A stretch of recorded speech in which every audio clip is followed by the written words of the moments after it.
Hello dear students, welcome to Kataria pharmacy. So students, हम study कर रहे थे B pharma second semester pharmaceutical organic chemistry. इसकी हमारी लास्ट यूनिट चल रही थी, इसमें हम एक लेक्चर देख चुके हैं। आज का हमारा सेकंड लेक्चर होगा। इसमें हम स्टडी करने वाले हैं दो टॉपिक्स के बारे में। फर्स्ट टॉपिक हमारा inductive effect in carboxylic acid और सेकेंड है qualitative test of carboxylic acid. तो इन दोनों टॉपिक्स के बारे में आज के इस वीडियो में हम डिस्कस करने वाले हैं। तो अगर आप चैनल पे न्यू हैं तो चैनल को सब्सक्राइब जरूर करें और बेल आइकन को प्रेस कर दें, जिससे हमारी आने वाली न्यू वीडियो का नोटिफिकेशन आपको सबसे पहले मिल सके। तो स्टार्ट करते हैं। सबसे पहले जान लेते हैं इंडक्टिव इफेक्ट क्या होगा। तो इंडक्टिव इफेक्ट में क्या होता है, एक एग्जाम्पल देखिए। ये दो कार्बन्स हैं, दो मोलिक्यूल्स हैं। यहाँ पर इलेक्ट्रॉन नेगेटिविटी ज़्यादा है, इलेक्ट्रॉन नेगेटिविटी ज़्यादा होती है। तो इसमें क्या होगा, इसमें देखिए a partial displacement of electron toward a more electron negative atom of a bond is known as.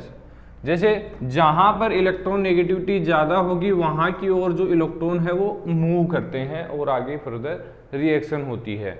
तो उसी इफेक्ट को हम क्या बोलते हैं, इंडक्टिव इफेक्ट। वो देखिए इसमें इसकी डेफिनेशन, ए पार्शियल शिफ्ट या डिस्प्लेसमेंट ऑफ इलेक्ट्रॉन टूवर्ड, कहां पर, ए मोर इलेक्ट्रॉन नेगेटिव एटम, ऐसे एटम की तरफ जहां पे इलेक्ट्रॉन नेगेटिविटी ज्यादा हो। पार्शियल शिफ्ट होता है इलेक्ट्रॉन्स का, of a bond is known as the inductive effect.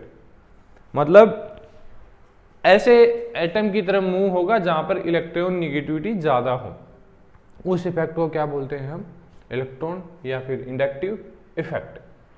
In carboxylic acid, अब बात कर लेते हैं कार्बोक्सिलिक एसिड की। In carboxylic acid and electron withdrawing group withdraw axis electron. अब वो ये इलेक्ट्रॉन विड्रोइंग ग्रुप का काम होता है इलेक्ट्रॉन को विड्रॉ करने का, और जो एक्सिस इलेक्ट्रॉन से उनको विड्रॉ कर देंगे। तो इसमें क्या होगा, डेंसिटी फॉर्म है कंजुगेटेड बेस फॉर्म, जिससे क्या बनेगा, कंजुगेटेड बेस बनेगा, thus stabilising the hence acidic strength increase. जिससे क्या होगी कि वो एसिडिक जो मात्रा है वो ज़्यादा हो जाएगी, स्ट्रेंथ ज़्यादा हो जाएगी किसके अंदर, कार्बोक्सिलिक एसिड के अंदर।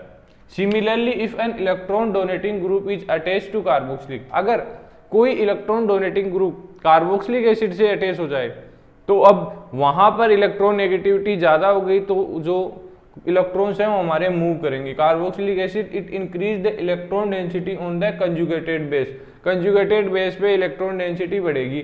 Form hence decreasing the acidic strength, इसके बाद क्या होगा, एसिडिक जो स्ट्रेंथ है वो डिक्रीज हो जाएगी। अब इसमें देखिए decreasing the acidic strength, acidic nature of carboxylic acid. अब इस कंडीशन में देख लिए इंक्रीजिंग ऑर्डर है, सबसे ज्यादा जो एसिडिटी होगी वो होगी CH2ICOOH, और उसके बाद ये सबसे कम जो होगी CH2FCOOH, F का मतलब फ्लोरीन हो गया। तो ये अब ये देखिए, ये हमारा फॉर्मिक एसिड है, इसकी सबसे कम एसिडिटी होगी। बाकी जो एसिटिक एसिड है उसकी जो एसिडिटी होती है बहुत ज़्यादा होती है, सबसे ज़्यादा होती है। तो ये एक स्ट्रॉन्ग एसिड हो गया हमारा। अब बात कर लेते हैं qualitative test for carboxylic acid. इसमें कुछ नहीं है, जितने टेस्ट आपको दे रखे हैं उतने टेस्ट का नाम याद होना चाहिए, उनके अंदर क्या है वो आपको पता होना चाहिए, ज़्यादा कुछ रटने की जरूरत नहीं है। फर्स्ट टेस्ट है लिटमस टेस्ट। अब लिटमस टेस्ट यही देखिए कि कार्बोक्सिलिक एसिड क्या होता है, एसिड होता है।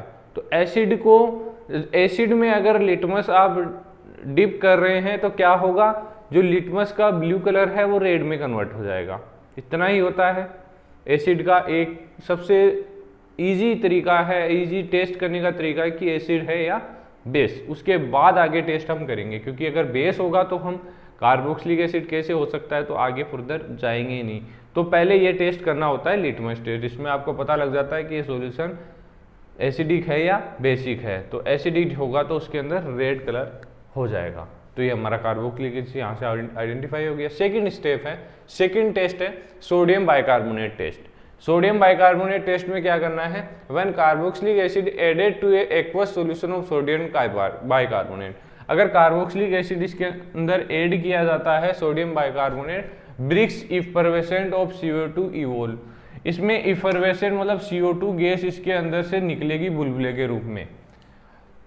तो ये इससे हम डिस्टिंग्विश कर सकते हैं carboxylic acid from phenol. This test can be use. इस टेस्ट के अंदर क्या होता है कि जो कार्बोक्सिलिक एसिड वो फिनोल का फॉर्म करता है, इसलिए CO2 बाहर की ओर निकलती है। देखिए ये हमारा कार्बोक्सिलिक एसिड है, ये सोडियम बाइकार्बोनेट है, ये रिएक्ट करेंगे तो क्या निकलेगी CO2 और क्या बनेगा फिनोल। तो ये रिएक्शन हो गई, यही क्वालिटेटिव टेस्ट हो गया हमारा कार्बोक्सिलिक एसिड का। थर्ड है ester formation test. Ester formation test में क्या है, on warning carboxylic acid with alcohol in presence of a small amount of sulphuric acid. जब एल्कोहल मतलब कार्बोक्सिलिक एसिड के अंदर एल्कोहल ऐड किया जाता है in the presence of sulphuric acid, थोड़ा बहुत सल्फ्यूरिक एसिड भी होता है उसके अंदर, तो fruity smell of ester is obtain. इसके अंदर फ्रूटी स्मेल आएगी जो भी सॉल्यूशन होगा, तो आप आइडेंटिफाई लगा सकते हैं कि आपके सॉल्यूशन के अंदर कार्बोक्सिलिक एसिड है। अगर फ्रूटी स्मेल नहीं आती है तो आप कह सकते हैं कि ये टेस्ट फेल है। तो इसमें रिएक्शन होगी carboxylic acid alcohol in the presence of concentrated H2SO4, तो ये हमारा प्रोडक्ट बनेगा। अब आगे कुछ टॉपिक्स के और क्वालिटेटिव टेस्ट दे रखे हैं, उनको आगे के लेक्चर में हम देखने वाले हैं। तो अगर वीडियो अच्छी लगी तो वीडियो को लाइक ज़रूर करें और अपने दोस्तों को शेयर कर दीजिए, क्योंकि उनके भी एग्जाम आने वाले हैं। अब लगभग यूनिवर्सिटीज़ के जो क्लास हैं वो स्टार्ट हो चुके हैं, तो अच्छे से स्टडी कीजिए, मन लगा के पढ़िए, एग्ज़ाम में अच्छे से करना पेपर। धन्यवाद।